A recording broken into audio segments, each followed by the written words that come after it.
what we do, we get indicators. We develop practices on how to measure success, which it requires a little bit of technique and guidance. It's not too difficult, but then the magic happens at that moment. But what we are doing is people at that moment, when you have that process of unified vision, specific targets of what the community wants to happen in different areas, it's very easy to identify the landmark innovations, the game-changing solutions. People, they stop fighting my project is better, or people is going without a process like this. And normally people is fighting for two elements. Who is going to be in the spotlight, who's going to be the hero, the one that won the game, and who's going to get the money. What we do in this process is what needs to happen, we need to build safe containers where people can feel safe that everybody will be acknowledged and everybody will receive the resources they need. Not more or less, what you really need to fulfill your purpose. And that is part of the key of the game, is we build economies of sufficiency, not abundance. We need to redefine and understand better what abundance is. Abundance, yes, we need abundance of everything, but everybody needs to receive what they need. It's like the organs in your body. The heart, the brain, the liver, they receive as much blood as they need. It is the same in a community. You need as much as you need to fulfill your purpose. There is basic income, which is not enough. Many people is working about this, is talking and pushing it to let's go into universal income. Universal basic income. It's a good step, but it's not where we want to be. We need to move from basic universal income to operational income.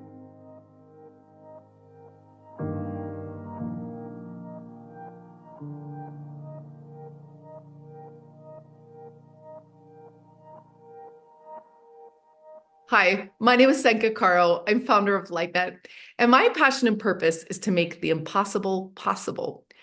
I am here today with a true visionary social architect. His name is Juan Carlos Kaiten, and he is working with the Mexican government on social cohesion programs and has been doing this for years. What does that mean? He builds bridges and visions with all sectors of people in bioregions to create game-changing solutions that consciously evolve our world. That's right. He works on a community intelligence dashboard. This is a framework and methodology for actual conscious evolution. This isn't just something that's theoretical. It's something that can happen in our towns and cities, and he is holding the vision and the technology for this. He traveled around the world and studied with Barbara Marx Hubbard for over 8 years, implementing the wheel of co-creation in Mexico, US, Europe, and even Egypt. It is such an honor to have Juan Carlos Kaiten join us for the Purpose Lab. Well, my passion started very soon, I would say, when I was 3 to 6 years old. I was very intrigued about all of the questions that I couldn't find an answer from family, church, school. I had questions like, okay, so what happens when we die? Not question, like my answer, bad answers, like, can anybody give me like something intelligent? And so I'm we alone in the universe? This kind of looks like so big. Like, are we really alone? Are you kidding me? Or like, what about all these paranormal capacities that apparently some humans have and others don't? They don't exist. Like, really? I think they do. It's like, so I went into a huge pilgrimage since I was 6, started at 3. But then when I was 6 and I was able to speak a little bit better, started the quest. Took me, at 12, I started finding people. I was able then to speak to strangers. So then I started gathering more information that I couldn't get beyond the barrier to my family, friends, school. And at 18, I started finding spiritual masters and teachers. And then I realized and understood my purpose, that the purpose of the planet is to evolve into higher consciousness. We're evolving into becoming planetary and universal humans. And I was like, that's exactly what I am about here. And then when I was 18, 19, I joined an international organization of students, and that took me to travel the world and became a world citizen. And then I understood about social justice. I started traveling and see why this guy lives in very good conditions and this guy doesn't. So this is not fair. We can do better. We can find better solutions. And that's what I was doing with young students from all over the world, working together and bringing better solutions that the grown-ups couldn't. So that's when I started connecting my purpose of we are spiritual beings. We need to reconnect to our divinity, our suprahuman Jedi capacities. And at the same time, we can do better in this planet. There is no reason why there is hunger, sickness, and any of the problems that the planet has. We have enough resources, intelligence, passion, commitment, skill to do it. So that's how it was at the age, it took me a little bit. It took me until when I was 26 to really say, okay, this is how it can happen. But it really took me another 10 years to be ready with some skills to be able to do something with impact about it. So it took me some time. And I'm still working on it, fine-tuning the impact and maximizing the capacities on how we can build heaven on earth.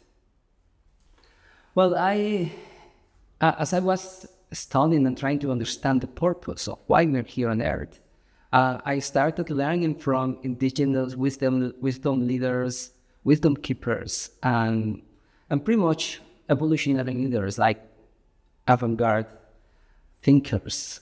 And there is an evolutionary process to humanity. We went through feudalism, then we created the monarchies, and then we came into democracy, and then countries started growing, and there was conquest, and then some countries were conquering others, and then we moved into independence 200, 500 years ago, 100 for some countries. But now we are entering into the age of interdependence of nations. And that means that we are moving into, there is an evolutionary process on how cultures across the world are cross-pollinating, and we are learning the best, not necessarily worst sometimes, but the evolutionary process is that we are cross-pollinating best practices, cultural practices. So we are becoming planetary humans. The next evolutionary step is that we become planetarians, that we understand that we are all indigenous to this planet. A true indigenous person is a person that is connected to the essence, to the planet, to nature, a person that knows how to talk and listen the animals, the plants, the flowers. And that also that realize that we are divine in nature and that we are connected to the divine. And to explain the divinity, the essential purpose is that we are more than flesh and matter, bones. We have energy. There are energetic bodies that now quantum physics are starting to understand that we have a spiritual nature, that we have a capacity to not only connect to nature, but to connect to the invisible world, which is part of the divine nature. So we are becoming planetarians, and the next evolutionary step in this process of how society evolves is that we will reach also universal consciousness, meaning that we are connected to the whole cosmos. We are also interconnected and interdependent to many star systems. And I mean, as we are connected on Earth as above, so below, and vice versa, we are connected to the universe. And there are also high intelligences out there watching, saying, are we going to pass the test as humanity? Are we ready to become planetary citizens, to use all the wealth and all the knowledge we have to create heaven on earth and use wisely the technology and wealth we have created? Once we pass that test, we will be then welcome to be part of the universal confederation of conscious planets. As below, so above. So we are not alone. I think right now the planet is ready to answer that question.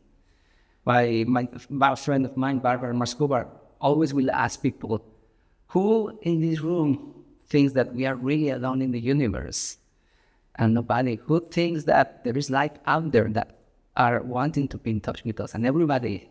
It's like a taboo question. That was how my passion and my purpose started, wanting to understand many of those mysteries. I found many answers, and I found that the higher purpose is waiting for us. The higher purpose is waiting for each one of us to find what is your role into this global planetary orchestra when we are joining genius to create heaven on earth. It's a game. We are in this planet.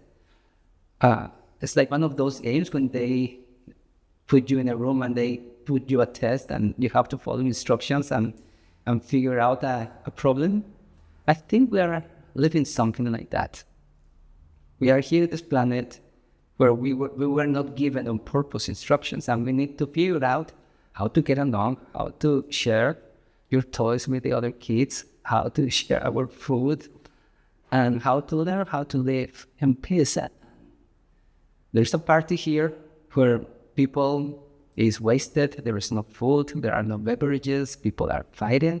And there's another party here where there are like fancy drinks, enough food, beautiful music, people is dancing, having fun. The question is, which party do you want to go? You want to stick into this one, or you want to come to the planetary party? When everybody brings their gifts and we co-create heaven on earth. So that's how we will achieve planetary consciousness, in which we need to become planetarians. We cannot solve the global challenges thinking as a Mexican, Chinese, Russian, Hindu, Indian. We need to go beyond our political boundaries, and we need to grow and understand that we are interconnected, interdependent, and that's the path to planetary and universal consciousness. Following my purpose, what I am doing now, I understood that one of the greatest challenges humanity has is the sensation, the feeling of separation. The more separated we are and we don't know each other, the more the fear and lack of trust is there. So what I'm working on is on building bridges of how we can get people to know each other, how we can build trust amongst the device and move at the speed of trust. How that happens, I've been developing methodologies, I call it social alchemy, where I combine social intelligence, collective intelligence practices, and spiritual intelligence practices, bringing them together. Like bringing the best of what I have learned in both works. I went deep into spiritual practices, and I went very deep also in collective intelligence practices. So I am blending them because we need to unite the heart, the mind, and the spirit. We cannot bring integral and systemic solutions if we are only working here, or here. So what I'm building, I'm developing a practice called the Community Intelligence Dashboard, which is a participatory process. Our community taps into their collective intelligence, their collective wisdom, and collective consciousness. Three different things. We need to be smart, but it's not enough to be smart. We need to reach wisdom. There's a big difference between being smart and being wise. Right now we have a bunch of smart people taking advantage of people in the world. We need to move into the age of wisdom. And once we reach wisdom, then we will reach higher consciousness, which is the expansion of our connect, is the balancing of the heart, the mind, and spirit. That's how we bring greater consciousness. So what I do in this process of the Community Intelligence Dashboard is a process of how we map communities, and we bring a process for people to talk to one another.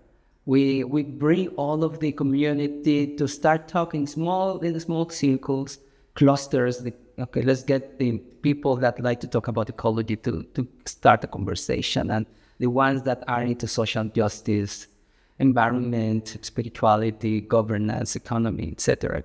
And then we cross-pollinate those dialects. So when we are building, I've been doing this many times, when you get people to talk, bottom up, you bring everybody. Everybody at the street level is a PhD. Even if they didn't go to big Ivy League universities, when you talk to the ground level and you ask people, what do you think about this problem we're having with trash or with security or economy? People have a PhD. They know what is wrong and they know how to fix it. Even if you ask the 11 years old, they will tell you the whole thing. Okay, well, the bad guys live there. The good guys do nothing about that. Everybody's a PhD. So what we do, we tap into the real collective intelligence, the crowd intelligence, and we start building from there. What do we really want? What is the future we want? That this process taps into the hearts of the community. And the key to this process is just to bring their hearts to speak, not their minds, not to get politicians or the smart people to come and tell you what you need and how it will happen. It needs to come. People need to voice what they want. Once we move that conversation that is not coming from the minds or the ego or the scarcity or the need, and it comes from the heart, people connect. We start connecting hearts. We start bringing the hearts of the people into a shared dream. And it's not difficult. It is a 2-hour process to get a community to agree into what do we want. And we will get to the Miss Universe speech. We want healthy kids, we want good education, we want safety. We could be from one party or another, from one religion or another, rich, poor, all of these elements that separate society. But when we get to speak about what do you really want, we all want the same, no matter what, no matter the color, no matter anything. We all want the same. But then we break it down and we move into, okay, so let's imagine, reimagine education, reimagine the health system, justice system. When the community gets to dream with that, it just happens organically. Just need a good facilitation. And what we do, we get indicators. We develop practices on how to measure success, which it requires a little bit of technique and guidance. It's not too difficult. But then the magic happens at that moment. What we are doing is people at that moment, when you have that process of unified vision, specific targets of what the community wants to happen in different areas, it's very easy to identify the landmark innovations, the game-changing solutions. People, they stop fighting, my project is better. Or people is going without a process like this. And normally people is fighting for 2 elements. Who is going to be in the spotlight, who's going to be the hero, the one that won the game, and who's going to get the money. What we do in this process is what needs to happen, we need to build safe containers where people can feel safe, that everybody will be acknowledged and everybody will receive the resources they need. Not more or less, what you really need to fulfill your purpose. And that is part of the key of the game, is we build economies of sufficiency, not abundance. We need to redefine and understand better what abundance is. Abundance, yes, we need abundance of everything, but everybody needs to receive what they need. It's like the organs in your body. The heart, the brain, the liver, they receive as much blood as they need. It is the same in a community. You need as much as you need to fulfill your purpose. There is basic income, which is not enough. Many people is working about this, is talking and pushing it to let's go into universal income. Universal basic income. It's a good step, but it's not where we want to be. We need to move from basic universal income to operational income. Every person should have enough to fulfill their purpose. So there is a process in what we're doing with this community intelligence, communities of coherence, we are calling it. And the communities of coherence, it has a process in which we guide people to be in the right placement. That's a quote. People need to be in the right place. the fact that you can fit into a place doesn't mean that you belong. And so people will need to fine-tune their purpose, the purpose in their heart, so you can find your resonant others. It's like music. You might be out of tune as a do, re, mi, and you will be kind of like not fitting into teams, into people, causing trouble. But once you fine-tune that, I'm out of tune, I'm not re, I'm me, it's like music. Then you play it and you will find your resonant others, people that are vibrating. If you play a me in this scale, the me in this other scale will resonate. So it's the same. When you connect to your heart, when you connect to your purpose, you will find your resonant others. And once you find your resonant others, then you have to work on reaching coherence, which means we get along. We get great things done. We uplift people's hearts by the service, by products we deliver. So in this process of communities of coherence, what we strive for people to find game-changing solutions that will serve the planet, will serve their community, that will uplift the heart. And that's how economies needs to be. They need to be economy, the wealth, the resources, not the money. The wealth of the community needs to be in service to help each person fulfill their purpose. So we are bringing the value, the true wealth of a community, which is the skills and the passion of each individual and organization to be in service to the community. Our vision is to build communities of coherence that can synergize with other communities on bioregional basis. Bioregions are the postal codes of the planet. Bioregions are the stepping stone let me repeat that.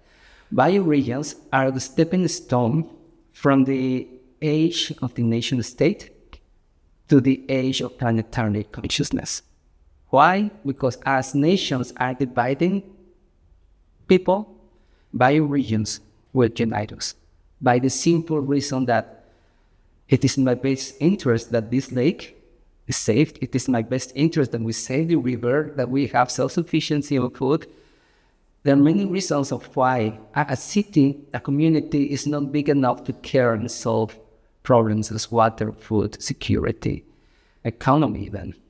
But a bioregion, which is a network of communities, can do enough to be self-sufficient on food, water, energy, data, and implement higher consciousness social systems, higher consciousness economy. There's money for everybody. Higher consciousness education. We can do better. We can educate to being wiser and more conscious people, not just smart, but we need wise and conscious people. So that's in essence what we do with this network of bioregional communities. That's how we believe a network of communities can connect globally, working bioregionally, helping us reach planetary consciousness. The biggest struggle that I have had living in my purpose is that nobody believes that it is possible. We are living in a global crisis of belief. People is not believing anymore. The younger generations do not believe it's possible.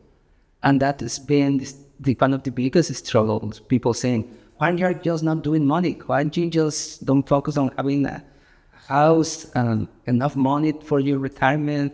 You are careless. You are careless because you are not focusing on making money.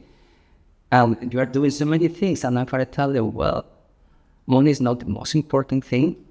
I am meta-weaving a movement, so I have to work on weaving many disciplines. And a friend used to tell me, Juan Carlos, your problem is that you are in the believing age. You are too ahead, that nobody sees what you are doing, that nobody understands what you are doing. And he gave me good advice. Take some steps back, move into the leading edge. That's when you're famous and become wealthy. But that's still for me to be in the comfort zone. And we don't have time. We need to move a little bit faster. So yes, we can step back a little bit, but not too much. It's like this creative tension If you don't push too hard, there is no tension to move the present to the future. If you push it too hard, you will break the string, the bind, and you will not be able to play push. You have to play pull and bring the present to the future. So it is an art, but something I learned: don't go too fast, because people will not be able to listen and understand you. So there's an art. It's not coming all the way back and become one of the million people that are doing the same thing, but just to be a little bit ahead and get people to hear you so you can push the present to the future. I think that's been one of the greatest challenges for me. Yet, people wants to believe. Once you stand there and hold the fire, what I'm saying now, I've been saying the same thing for the past 15 years. And now I think the world is ready to listen in a way. Many times you just have to stay. I mean, one of the hardest things for me is to stay in the fire, in the waters of uncertainty and ambiguity, and hold the fire. Many times you have just to trust yourself, take a step into the void and trust that a magical step will appear so you can keep walking through the voids. I think that's something that I've been doing over and over. And you must be a believer and to stay strong, hold to your purpose. There's a fine line between being persistent and being stubborn. You need to have the wisdom to know when you have to stop and go back, and when you have to be persistent and stick to your values and your high purpose. So as I was saying, the biggest challenge we have in humanity right now is the crisis of belief. And I've been with people and I ask them, do you believe we can live in this fancy, beautiful utopian community? And they have told me, no, in 10, 50, 100 years, the world will be destroyed before that. And when I show them the picture of the apocalypse, people tell me, and do I ask them, do you think we live in this world already? And they say, yes, of course, we are already living in this apocalyptic world, and the fate of humanity is to be destroyed. So few people believe that we can move into the promised land. But when I ask them, if I pay you, could you build a community like that? And they tell me, well, if you pay me, yes, I can do it. We can do it in 5 years and better. So for me, it's been like a positive element. It's been an inspiration for me that when I talk to people and say, if we do this, if we have enough resources, can we make a difference? And the answer is yes. So we can move from this crisis of belief into this era of possibility. The moment we bring the capacities, the knowledge, and we start showing a path on how we can make it, people want to believe. There's this despair, but we need to build bridges. We need to bring the poets, the artists, the scientists, and the strategy makers to come together, which is what is happening right now in this color movement. The network. I think right now the world is coming together to show the way. And I believe that we're very soon, right now already, moving into this age of possibility. So we can move from this time where people stop believing that there is hope into this era of possibility. So I'm very hopeful that we can make it.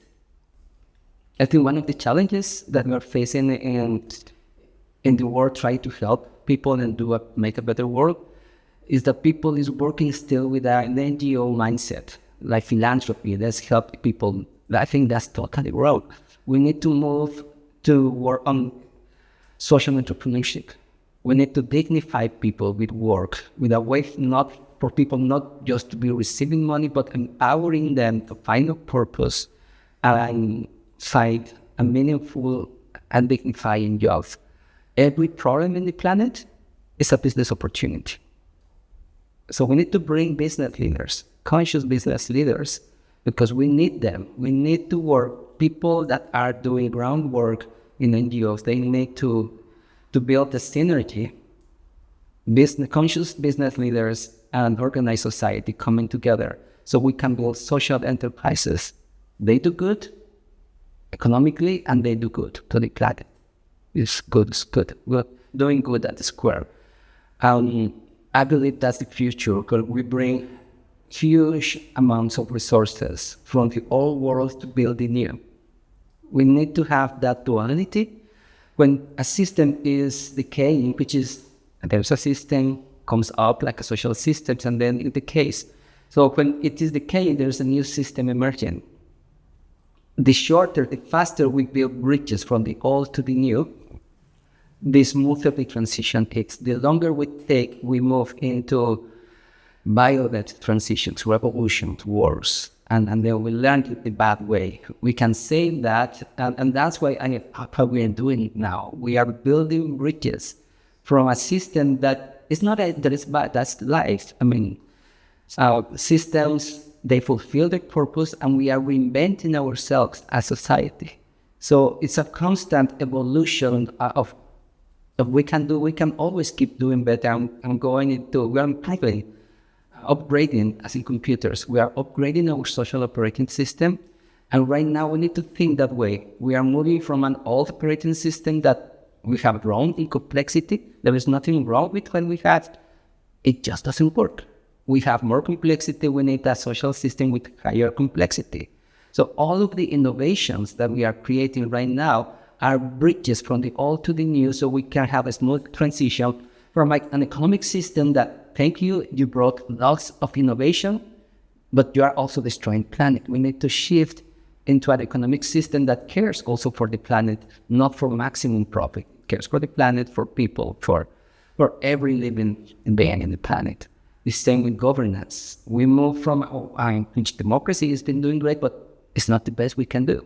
We can bring more evolved democratic systems, and it's happening. So that's the way I believe we have to shift the mentality from philanthropy to social enterprising. Are we really on 5% living to purpose and 10% trying? What happens to the other 70%? I wonder. Well, it's sad to say, but I might have to agree. I know many people that they are successful in life, but they are not following their purpose. That is the middle-age crisis for many people, that they are good players of a game. They succeed in everything they were told to do. You went to a good university, you have a good job, you got married, you have amazing children, but still you feel emptiness. So there is a crisis also of purpose, of higher purpose. And I think that's because we are living in I said that we are living in the American dream, where we are told that you have to do money and that's it, no matter how you do it. Because people, I wanted to be a painter, I wanted to be a musician, a chef, and society, family, you have to go and do money. And that's why I believe we have many people that even though they are successful, they have emptiness in their heart. So we need to be more careful in terms of how do we nurture people's true purpose. Because if you are following your purpose, you will succeed doing anything and you will do money. And you might not be the richest person, but you will be happy. And you will be doing and bringing all meaningful things to the world. I say that we need to move from the American dream to the planetary dream. And the planetary dream is where everybody brings their gift to the world. And that is just following your passion, your highest purpose. In society, we should be education, should be nurturing the higher purpose of kids. And society, giving them all the resources they need to fulfill that purpose, whether they are skills, people, resources, access to a market that they can reach and bring their gift, whether you're an architect, an engineer, a poet, chef, or a healer, anything that brings your heart to shine and burst in energy and love, passion. The higher purpose is definitely something that humanity and the current society and the educational mechanisms and family and society in itself, we need to put more attention to. How do we find your high purpose, your right placement, and how then you develop the skills? I have always learned that when a person or a group connects to higher purpose, that brings you the energy to be a better person. People that are in addictions or depressions or any sort of trouble, the moment you tap into a higher purpose, that will bring you the energy for every morning to stand up, wake up earlier, do exercise, go and study, go and work and talk to the people you don't like, but you will deal with them because you believe in this high purpose. So that's something that we have to really pay attention to. We need to have emotional education. Any unresolved emotion moves into an addiction, and that could be addiction to food, to work. It doesn't need to be necessarily to alcohol and drugs, but it could be, you could have many types of invisible but destructive addictions. So we need to watch for them. But everything goes into finding your purpose. Once you find your purpose, you will attune to life. You will let go the bad influence people, the bad habits, addictions. That's the energy that will connect you to your heart, and then the heart will drive you forward into higher purpose. The advice to find your purpose is go in, stop for a moment. Just really go back to that moment where you were full of dreams and energy. What were those dreams? What was that purpose? Go back, go get them, and trust yourself, never stop. My key for finding higher purpose and keeping myself there is find your resonant others. Do not go alone. The moment you vibrate and you say, I like to cook, I like to be an engineer, I like sports, find your crowd. Go away, move away from the people that are telling you, no, that's crazy, that's not possible, you are not that. Have the courage to go and find your resonant others. They are out there waiting for you.